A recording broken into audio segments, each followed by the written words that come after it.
So after a long 3-month wait, Season 10 of Naruto Shinobi Striker has finally arrived, and alongside it, it brings a brand new DLC character, that being Sage Mode Jiraya for the defense class this time around. We will look at all the jutsu he brings and judge whether or not he's worth getting. And in addition to that, we have a bunch of new SS Plus weapons getting released this season, and we'll cover all of those after the review. So now then, without any further ado, let's get into it.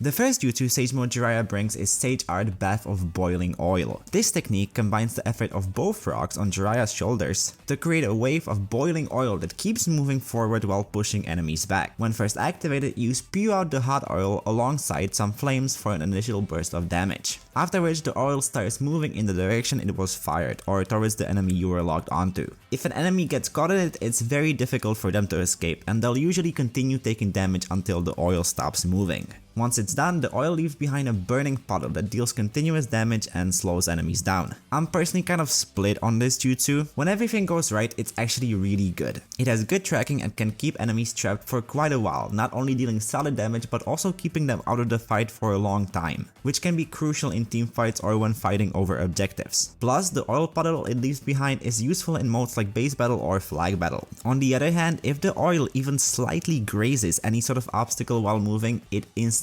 disappears, which makes it feel super unreliable on a lot of maps in this game. In something like survival battle, it works great because apart from the trees, there usually aren't many obstacles around. But on most maps, that simply isn't the case, and a lot of the time the jutsu just immediately stops after you use it. It has a 12-second cooldown, which feels pretty fair for a move like this, so no complaints there. In terms of originality, it feels very much like a mix between the Gold Dust Wall jutsu, which can also roll enemies, and Sand Tsunami, which also leaves behind an area that can damage enemies afterwards. So there's nothing super original there. So to summarize, I think the jutsu can be amazing on flat maps, but on most maps I think it might struggle. But if you mostly play survival exercise, I think it might be a good choice to go for. The second jutsu included in this DLC is Sage Art Frog Song. This technique is very reminiscent of Shurato for range types, as it completely changes your ninjutsu moveset for a certain period of time. Both of your jutsu buttons now send out one of the frogs on your shoulders, and if you press both the buttons together, you perform an ultrasonic wave attack. First, let's talk about the individual frog jutsus. Both function similarly in when you activate them, one of the frog jumps off of your shoulders and attacks. The left frog uses its tongue to stun the enemies. Unfortunately, it doesn't seem to have any tracking and it's pretty slow as well, so on its own it's not particularly impressive. The second frog attack is much better. The right frog jumps up and fires a water stream attack that's much faster and continuously tracks the enemy while active. Now the really great thing here is that these frogs don't really have any sort of cooldown. You can basically spam them as much as you want. Obviously, you do only have 2 frogs, so at most both can be active at the same time, but once they return, you can immediately send them back out again. And when both are attacking at once, they can become a real menace, because they basically function like a little turret and you can continue fighting on your own as well. I genuinely really like that aspect of the jutsu. Now, the ultrasonic attack you get by pressing both the jutsu buttons together is no joke either. It tracks enemies for honestly a ridiculous amount of time, and if it lands, it stuns them and reverses their controls afterwards. Similarly to Tsunade's nervous system rupture. This move is incredibly annoying to deal with, mainly because of how long it chases you for. And the reverse controls afterwards definitely don't help either. So yeah, I think this technique has a much better chance of becoming meta relevant. It gives defense types amazing range pressure while also providing a super strong utility stun.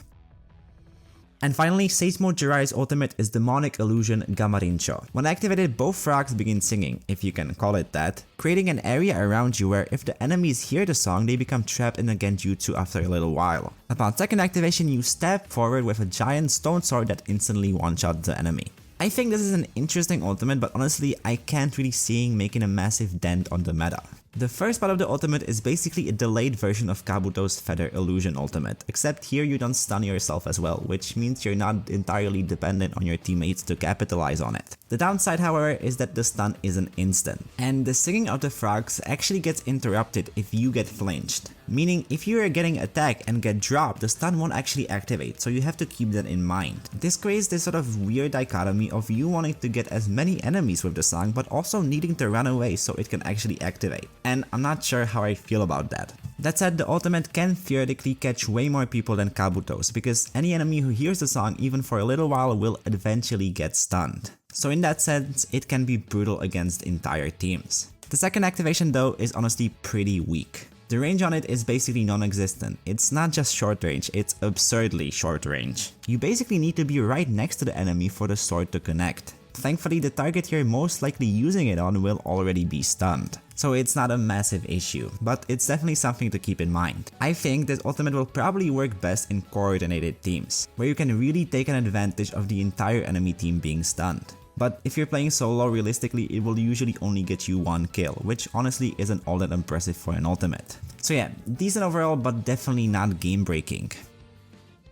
Also, alongside the DLC, you get Jiraiya's fighting style as a weapon, which has been the case for the last few DLCs. I don't think the weapon is broken by any means, but it's definitely fun to have. So, to summarize everything, I think Jiraiya brings one genuinely amazing jutsu, his second one. While the first jutsu is solid on flatter maps but much less reliable on maps with a lot of obstacles. As for the ultimate, it can definitely be useful, but it will probably shine the most in coordinated team play. Now that's everything for Sage Mode Jiraiya himself, but if you purchase the Season Pass, you'll also get another ultimate for free. Secret Technique Majestic Attire Susanoo lets you pair up with either Sasuke or Naruto to create Kurama covered in Susanoo armor that charges towards the enemy. The ultimate is available for both attack and defense types, but as far as I can tell, the only real difference between the two versions is which character supports you. Attack types pair up with Sasuke and defense types get Naruto instead. The jutsu isn't actually available yet at the time of making this video since the Season Pass releases tomorrow, but from what I've seen so far, it mostly looks like a reskin of the second activation of Kid Sasuke's ultimate, where he charges forward with the Chidori. Because of that, I think its usefulness will mainly depend on how fast it charges. If it has a long cooldown, I don't think it will be particularly strong, but if it charges quickly, it could definitely be very good. We'll just have to wait and see.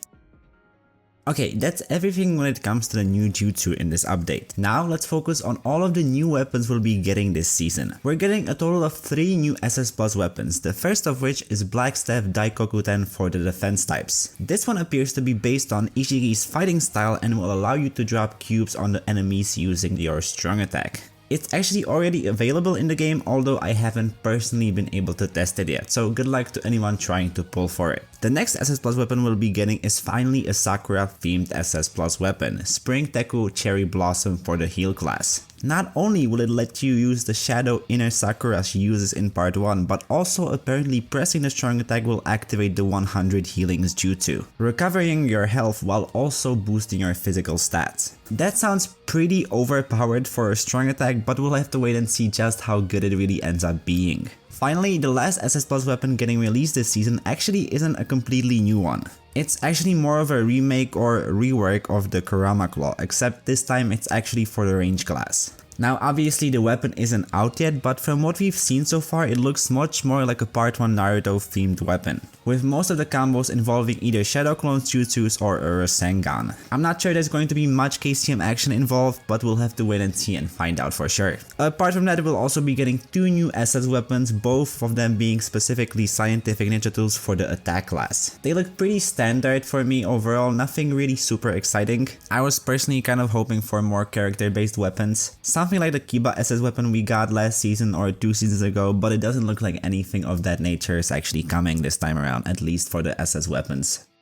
And that's everything this new update brings. Let me know what you think about Sage Mode Jiraiya and whether or not you're planning on getting him yourself. In terms of the weapon, I think it's a shame we're getting another Naruto weapon when we already have one. It looks like at least it will be a completely different moveset, but still, I think there's quite a decent amount of characters that should have their own weapon. And the same goes for the SS weapons. Not sure why we need more scientific ninja tools that aren't based on anything in the actual show. Not to mention, we're not even getting any new summoning animals. I feel like they made quite a big deal out of them, and there's potential for quite a few cool ones that don't necessarily have to give you movement, but they seem to be just kinda neglecting them at this point. But that's just my opinion. Let me know in the comments if you're looking forward to these new weapons and whether or not you're planning on pulling for them. Thanks a lot for watching and I'll see you all soon. Bye!